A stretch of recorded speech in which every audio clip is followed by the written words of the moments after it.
Olá, meus irmãos, mais uma vez nesse encontro, cujo horário é você que escolhe, é você que decide qual é o lugar, qual é o momento para receber esta mensagem que tem sido realmente edificante. Não pelo fato de eu estar comunicando, mas pelo fato de nós podermos parar um pouco no dia e refletirmos, meditarmos na palavra de Deus. Tem sido muito interessante, para mim em particular, ver os salmos com essa proposta de não de fazer um comentário técnico profundo, denso, tenso até, mas apenas a gente, digamos assim, passear ou ficar apenas na superfície do texto sem ser superficial. A simplicidade na comunicação sem ser simplório. Esse é o objetivo. É nós sermos claros, numa linguagem que todos possam compreender, ser simples, mas não simplório, ser realmente muito objetivo, porém não inócuo na comunicação. É esse meu propósito em compartilhar a palavra de Deus. Não tenho desejo e muito menos condições de esgotar tudo aquilo que o texto apresenta de conhecimento no seu aspecto histórico, gramatical, no seu aspecto literário e também nas questões profundas da teologia. Meu objetivo é apenas comentar, num breve espaço de tempo, aquilo que entendemos ser relevante para compartilhar. Eu quero me somar aos demais que têm feito isso nesses dias de isolamento, de distanciamento, que estão chegando ao fim, mas que têm tido esse desejo de compartilhar. Já tenho visto colegas pastores, diáconos, seminaristas, lendo a palavra de Deus, dando estudos bíblicos, espalhando a palavra. Isso que é bom. E graças a Deus por essas iniciativas. E eu quero somar com esses que estão fazendo isso, porque eu creio que ao final dessa quarentena, se nós somarmos todos os cultos publicados, todos os estudos dados, as escolas bíblicas online e as meditações diárias, algumas semanais, a gente tem aí uma colheita extraordinária de informações que, de alguma forma, vão estar se, entre aspas, perpetuando, já que, uma vez publicadas, se tornam domínio público. E uma vez de domínio público, podem ser compartilhadas, reconhecendo a autoria de cada comunicador, digamos assim, e espalhadas, né, de modo extemporâneo, porque, por exemplo, a primeira mensagem que eu preguei foi no dia 22 de março. Hoje já estamos no mês de junho e avançando. Mas é interessante que até mesmo essas antigas podem ser resgatadas, podem ser revistas, tanto pelo YouTube, quanto também pelo Facebook e outras mídias que talvez alguns estejam delas se utilizando para compartilhar. Embora isso já falei, vou repetir, daqui a pouco a quarentena vai passar, mas eu espero, eu desejo e eu oro para que o fervor não. Daqui a pouco a gente vai ter os cultos presenciais, mas que a fé, a dinâmica e o desejo de diariamente compartilhar a palavra permaneça.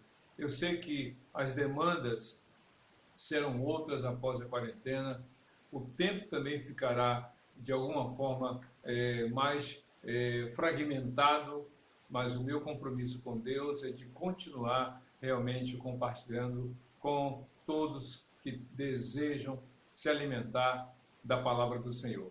E como nós estamos nos Salmos, e o Salmo de hoje, que nós vamos nele meditar, é o Salmo número 58. O Salmo de Davi. Davi também escreveu esse Salmo, e é interessante aqui, eu já falei isso e vou repetir, na época em que Davi escreveu o Salmo, antes dele e depois dele por muito tempo, os líderes, os governantes, os reis, monarcas, também chamados de governantes, detinham três poderes. O poder executivo, aquele que realiza as ações, o poder legislativo, que cria as leis, e o poder judiciário, que julga a população no cumprimento, na observância dessas leis. Então, era muito poder nas mãos de uma pessoa. E a gente já sabe que o problema não é o poder, o problema é quem o detém. O problema não é a capacidade, o problema está naquele que a tem. Então, o problema não são os bens, mas sim aqueles que os possuem. Então, o problema não está nas coisas, mas da forma como elas são utilizadas e com que objetivos. E na época, então, de Davi, havia realmente os governantes que, ao mesmo tempo, criavam as leis, as executava e julgava cada uma delas, de acordo com o seu coração, de acordo com suas percepções, de acordo com as suas relações com o outro e, sobretudo, na relação de cada um deles com Deus. E então Davi, no Salmo 58, fala desse tema tão difícil, daqueles que têm o poder de julgar, daqueles que têm o poder de exercer o juízo sobre os outros, mas que sem temor a Deus, sem respeitar o próximo, age de maneira contrária aos propósitos de Deus. Então o Salmo 58 começa assim no verso 1. Será que vocês, poderosos, falam de fato com justiça? Será que vocês, homens, julgam retamente? Até parece que essas palavras estão sendo ditas para hoje. É isso que é maravilhoso. A palavra de Deus é extemporânea. Ou seja, ela está além, ela não é para um tempo específico. Ela pode ser descrita num momento específico, num local específico, por alguém reconhecidamente na história, mas ela vai além. Por isso que a Bíblia é a palavra de Deus. A pergunta do salmista é a seguinte, são duas perguntas. Será que vocês, poderosos, falam de fato com justiça? Será que aqueles que detinham poder de decisão, de julgar, estavam falando realmente de forma adequada, falando com justiça, ou seja, falando aquilo que é justo, honesto e correto? Davi faz essa pergunta. Será que vocês poderosos, poderosos aqui tem a ver com aqueles que têm o poder de decisão, com aqueles que realmente têm o poder de julgar, que estão num posto, numa posição de superioridade para com os demais? Vocês falam com justiça? Vocês falam de modo correto? Vocês falam de modo honesto? Porque justiça não é só aquela figura do juiz. Justiça tem a ver com princípios. Justiça tem que ser correspondente à justiça humana. Deveria ser correspondente à justiça de Deus.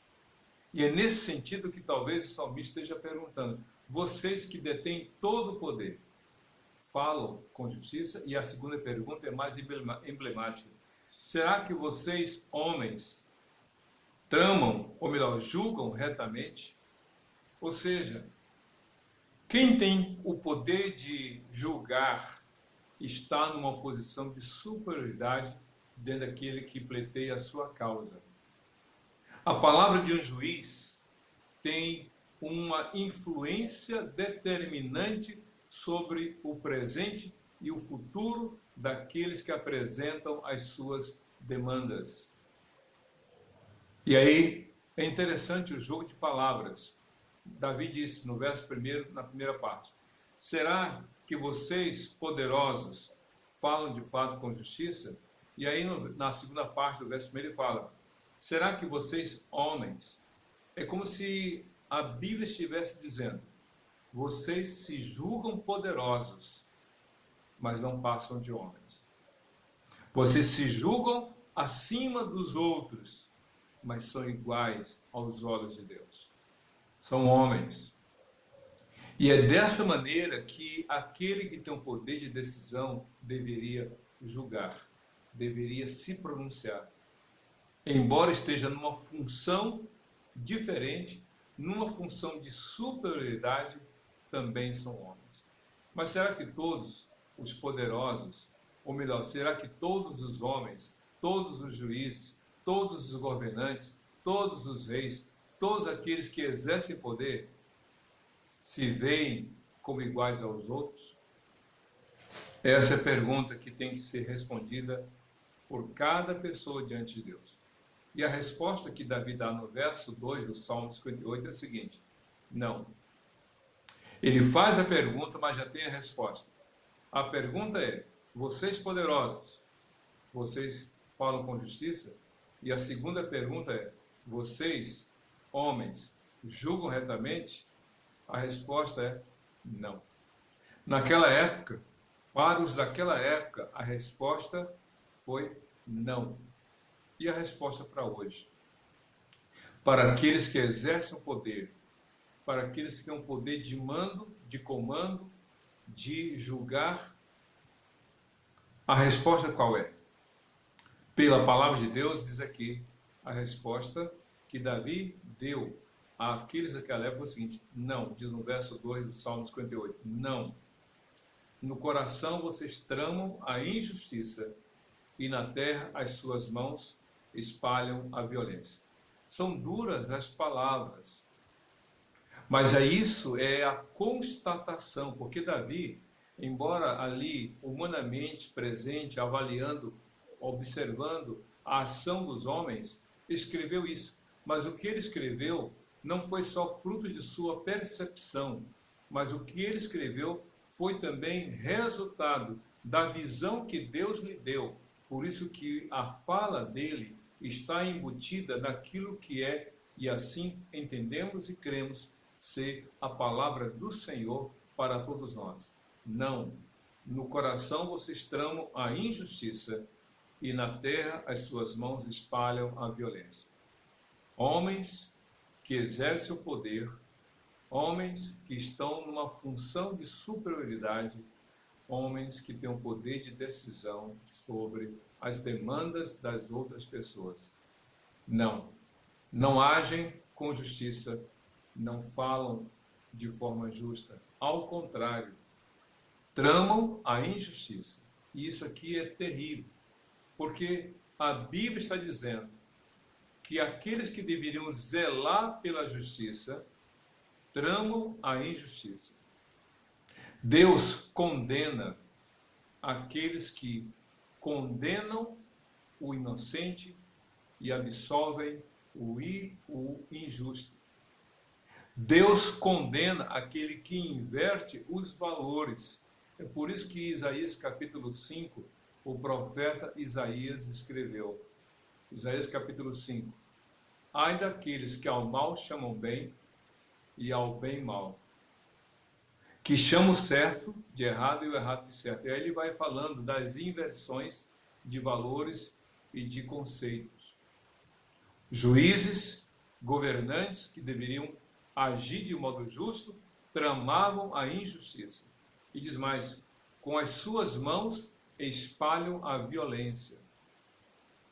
Que dureza!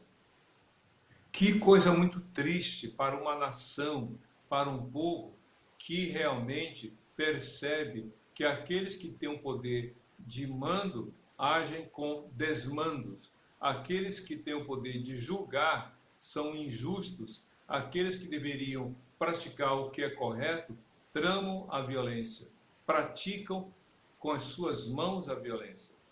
No verso 3 do Salmo 58, Davi diz assim: os ímpios erram o caminho desde o ventre, desviam-se os mentirosos desde que nascem. E esse texto aqui, do verso 3 do Salmo 58, corrobora com o que a Bíblia diz tanto no livro de Gênesis capítulo 6, quanto no capítulo 8 do mesmo livro, Gênesis. Porque Deus, nesse texto, nessas duas passagens, fala da natureza humana. A natureza humana, o ser humano, a partir de Adão e Eva, foram criados perfeitos, sem falha, ou perfeitos, sem falhas, sem pecado. Mas desde o dia em que o pecado passou a reinar no coração deles, eles se corromperam e vieram a praticar aquilo que é contra Deus. E aqui no verso 3, vem essa constatação feita por Davi. Os ímpios, falando daqueles que se opõem a Deus, os ímpios erram o caminho desde o ventre, desviam-se os mentirosos desde que nascem. E é interessante isso. Que constatação terrível, que constatação lamentável para aqueles que se afastam do Senhor. Na verdade, o ímpio, olha interessante, Davi fala daquilo que é interior, latente, e que se manifesta em atitudes patentes. O ímpio é aquele que no seu coração se afasta de Deus. Se você ler o Salmo 14 e o Salmo 53, ali a combinação dos dois salmos diz exatamente isso. Que o homem sem Deus se afasta do Senhor. E aí, como o coração do homem se afasta de Deus, as suas ações revelam isso. O homem não se torna pecador pelos seus atos, mas os atos revelam que o homem é pecador. Simples assim, como os frutos não definem a natureza de uma árvore, mas a natureza de uma árvore se manifesta, se revela nos frutos que ela dá. Mateus capítulo 7, Cristo deixou claro essa verdade. E aí então no versículo 4 do Salmo 58 disse Davi: seu veneno, falando dos ímpios, é como veneno de serpente. Tapam os ouvidos como a cobra que se faz de surda, para não ouvir a música dos encantadores que fazem encantamento com tanta habilidade. Aí é interessante como Davi faz uma analogia, uma comparação. E ele apresenta algumas comparações. E aí, nessa comparação, primeiro ele coloca: seu veneno é como o veneno de serpente. Existem venenos que têm determinado tipo de ação no corpo humano depois que a pessoa é picada. Dependendo do tipo de veneno, a morte vem em poucas horas. E aí os especialistas em pesquisar os venenos, os tipos de veneno, sabem eles que há venenos que atacam o sistema nervoso, que vai fazendo com que haja um comprometimento da função dos órgãos, paralisando-os, subindo geralmente da perna onde ocorre a picada para o coração. Alguns têm hemorragias, etc. É até lamentável falar sobre isso. Mas o texto está dizendo o seguinte, que aqueles ímpios que são injustos, que cometem injustiça, que espalham violência, que tramam maldade, têm uma prática semelhante à serpente com seu veneno. E veneno só tem um objetivo: matar. Quando a serpente pica a vítima, o objetivo não é outra coisa senão aniquilar, matar. Quem pratica a injustiça está trabalhando como o veneno de uma cobra. Quem pratica violência está destruindo. Quem pratica maldade, quem é injusto em suas palavras e ações, está desejando a prática, não só praticando o mal, mas desejando que esse mal tenha os seus efeitos danosos sobre as suas vítimas. E diz ainda, Davi fala que a serpente tem duas coisas: uma letalidade em seu veneno e a incapacidade de percepção daquilo que se fala. Uma pessoa que tem em seu coração desejo de cometer a injustiça, de praticar o mal, muitas vezes não escuta o que está sendo falado, o que está sendo dito. Isso não é correto, isso não é justo, você está sendo injusto, você está sendo tirano, você está fazendo mal. E a pessoa não escuta. Como a cobra, que não, por ser surda, não dá atenção ao encantamento feito por aquele que quer realmente induzi-la. Diz o texto, para não ouvir a música dos encantadores, que fazem encantamentos com tanta habilidade. Embora naquela época havia aqueles que domavam, entre aspas, as serpentes, com as suas flautas, com as suas músicas, com seus encantamentos, muitas das serpentes se voltavam contra os encantadores, porque na verdade, sendo surdas, não ouviam as canções. E muitas vezes o homem que não teme a Deus é surdo. surdo porque não ouve a voz de Deus, porque deseja o mal, como Balaão, que não escutou a voz de Deus, a ponto de Deus ter que fazer uma mula falar para ele entender o recado do Senhor. Que coisa triste. E aí continua o Salmo 58, no verso 6. Quebra os dentes deles, ó Deus. Arranca, Senhor, as presas desses leões. Quem pode contra a injustiça de uma pessoa poderosa? Quem pode levar ou convencer aquele que tem o poder de mando, que tem seus demandos, seus atos contrários, seus desmandos? Como convencer aquele que tem o poder de julgar de que ele está agindo de forma injusta, aquele que tem o poder de conduzir as coisas corretas, tramam a violência, tramam a maldade, espalham a violência na cidade? Como convencer essas pessoas? Só Deus. Só Deus. Uma coisa é alguém falar para mim que eu estou errado. Outra coisa é eu admitir que estou. E para certas pessoas, não adianta falar. Por isso que Davi apela para Deus, dizendo: Senhor, quebra os dentes deles, ó Deus. Arranca, Senhor, as presas desses leões, porque eles estão para devorar, estão fazendo a maldade. Então só Deus pode frear a maldade do coração do homem. Se você lê de Gênesis a Malaquias, no Velho Testamento, e de Mateus a Apocalipse, você vai ver que todos aqueles que se julgavam poderosos, acima do bem e do mal, como se costuma falar, tiveram que admitir seus erros e seus pecados sob a ação poderosa de Deus. De Deus não se zomba, diz a Bíblia em Gálatas, capítulo 6, versículo 7. No versículo 7, Davi diz o seguinte, do Salmo número 58. Versículo 7. Desapareçam como a água que escorre. Quando empunharem o arco, caiam sem flechas as suas, ou caiam sem forças as suas flechas. Essa é a segunda palavra de desejo do salmista, da ação de Deus contra os homens maus, esses governantes injustos. É uma palavra muito difícil. Diz assim: desapareçam como a água que escorre.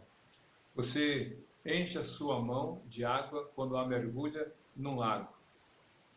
E quando você tenta segurar essa água em sua mão, fechando a mão, você percebe que essa água escorre pelos dedos. Davi está falando da brevidade. Davi está falando da incipiência. Está falando de algo que não tem sustentação, que é algo tão passageiro, como a água que se esvai, que assim eles desapareçam. Deus não deixa que o mal prospere sobre a vida dos justos. Eu falei uma vez, vou repetir. Muitas vezes, Deus tira o problema da pessoa e muitas vezes Deus tira a pessoa do problema. Se você está num ambiente de hostilidade, de prática da injustiça, de você ser vítima da violência, dos que tramam a maldade, Deus pode tirar essa prática do meio no qual você está. Por outro lado, Deus pode tirar você desse meio. A escolha de Deus. Davi disse: Senhor, tira essas pessoas. Senhor, tira esses homens maus, violentos, esses que se consideram poderosos e que praticam a maldade. A segunda coisa que ele fala, ou melhor, a terceira coisa, está no versículo 8. Sejam como a lesma que se derrete pelo caminho, como o feto abortado, não vejam eles o sol. É claro que são forças de expressão, mas que mostram o desejo de dar fim realmente a essa prática. Sejam como a lesma que se derrete pelo caminho. Ou seja, se você perceber uma figura, a lesma, por onde ela passa, ela deixa uma gosma. E dependendo da situação, ela parece que vai se derretendo. na sua prática. Diz o texto, então, como feto abortado, não vejam eles o sol. Eu não comentei sobre uma passagem do texto aqui, muito interessante, que ele fala sobre as flechas. Eu vou aqui no versículo 7 do Salmo 58, na parte B que eu não comentei. Quando empunharem o arco, caiam sem força as suas flechas. Aqueles que envenenam seus dardos inflamados ou suas flechas pontiagudas, que elas se tornem ineficazes, inócuas, quando forem lançadas contra os servos do Senhor. E então, diz o texto, no verso 9 do Salmo 58, no seu penúltimo versículo, os ímpios serão varridos, antes que suas panelas sintam o calor da lenha, esteja ela verde ou seca. Ou seja, a panela posta no fogo, preparada ali uma refeição, diz o texto, serão varridos antes que suas panelas sintam o calor da lenha, esteja ela verde ou seca. O que Deus está dizendo aqui nesse texto, embora sejam palavras muito duras, muito fortes, é que Deus cuida. Deus cuida do homem mau. Deus, uma hora, põe um limite na maldade do coração do homem. Deus, uma hora, diz, chega, basta, assim como ele fez com Sodoma e Gomorra, assim como ele fez com a Babilônia, assim como ele fez com o Império Sírio, assim como ele fez com o Império da Síria, assim como ele fez com os outros impérios que se levantaram, que foram tiranos, que foram perversos, que foram maquiavélicos, que foram duros na prática da maldade, da violência. Uma hora Deus fez cessar. Então descanse no Senhor. Apenas Deus é que pode realmente cuidar daqueles que confiam nele. É por isso que nas palavras finais do Salmo 58, Davi diz o seguinte: os justos se alegrarão quando forem vingados, quando banharem seus pés no sangue dos ímpios. Veja só que dureza. É uma palavra muito dura para a gente ler no Salmo de louvor a Deus. Os justos se alegrarão quando forem vingados, quando banharem seus pés no sangue dos ímpios. É uma palavra muito difícil, mas de fato é isso que acontece para com aqueles que insistem no caminho da maldade. Se você ler Apocalipse capítulos 20 e 21, vai entender que Deus disse em suas palavras ali, que ele vai cuidar daqueles homens maus e perversos, que terão seu fim lamentável por insistirem no caminho do erro. Se você ler no segundo livro de Crônicas, não me recordo agora o versículo, o capítulo, nem o versículo, mas procura ali a história de Manassés. A história de Manassés é uma palavra de esperança, porque Manassés, filho do rei Ezequias, foi um dos piores reis do Reino do Sul, cuja capital era Jerusalém. Ele fez o pior dos mundos na sua infidelidade, na sua falta de temor, na sua idolatria, na sua maldade. Ele chegou, por causa de tudo isso, a ser acorrentado, foi tratado feito animal, foi acorrentado, mas ali, acorrentado na prisão, se quebrantou, buscou a Deus e ele se tornou depois um dos melhores reis de Israel. Deus não quer que o homem pereça na sua maldade. Deus quer que o homem se arrependa dos seus maus caminhos e se volte para Deus. Se você está praticando a maldade, desejando o mal contra o outro, criando atitudes ou palavras injustas contra o próximo, tendo poder de decisão, fazendo a maldade, arrependa-se enquanto há tempo e busca o Senhor. É por isso que no verso 11, finalizando o Salmo 58, Davi diz: então os homens comentarão, de fato, os justos têm a sua recompensa. Com certeza há um Deus que faz justiça na terra. Os justos terão a sua recompensa. O justo tem a sua recompensa. O ímpio tem a sua consequência. O que você quer? E aí vem a outra constatação. Com certeza há um Deus que faz justiça na terra. A pergunta é: você quer ser abençoado pela justiça de Deus? porque sofrer as consequências da justiça de Deus. A justiça de Deus para os justos é bênção, a justiça de Deus para os ímpios é maldição. O que você quer? Escolha ser abençoado por Deus em Cristo Jesus, Senhor e Salvador de todo aquele que nele crê, hoje para todo sempre. Amém e amém.